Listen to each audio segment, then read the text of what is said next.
Enfin, voyage virtuel dans l'Égypte des pharaons. Un musée de Boston innove avec des techniques assez bluffantes qui reconstituent les tombeaux et les pyramides de Gizeh près du Caire. À quoi ressembleront les musées du XXIe siècle? Peut-être à celui de Boston, où les techniques de la réalité virtuelle vont permettre de reconstituer le plateau de Gizeh près du Caire, avec ses pyramides et ses tombeaux. L'Égypte telle que vous ne l'avez jamais vue. Patrick Esther, Jean-Michel Mir. Il y a 3 ans, ils avaient déjà reconstitué la pyramide de Khéops et percé certains des mystères de sa construction. Aujourd'hui, les ingénieurs de Dassault Systèmes se sont lancés dans la restitution virtuelle en 3 dimensions de l'ensemble du plateau de Gizeh. Une opération menée avec le musée d'art de Boston et l'université de Harvard.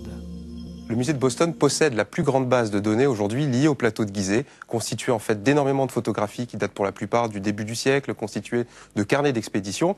Et l'idée avec les chercheurs du musée de Boston et les égyptologues, c'est de créer un monde virtuel à partir de l'ensemble de ces informations, de reconstituer le plateau de Gizeh tel qu'il a pu être à l'époque, tel qu'il a été au moment où on a découvert ces tombes, et mettre le grand public dans la peau de ces découvreurs qui un jour ont pénétré dans une tombe pour la première fois et ont découvert en fait des ossements, un certain nombre de choses dans ces tombes.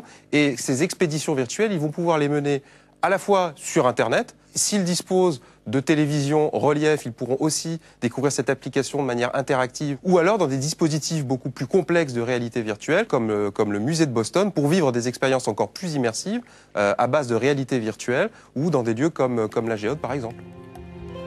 Dans quelques mois, les centaines de pyramides, de mastabas et de tombes souterraines, vieilles de plus de 4500 ans, deviendront visitables virtuellement, non seulement par le grand public, mais aussi par les scientifiques du monde entier.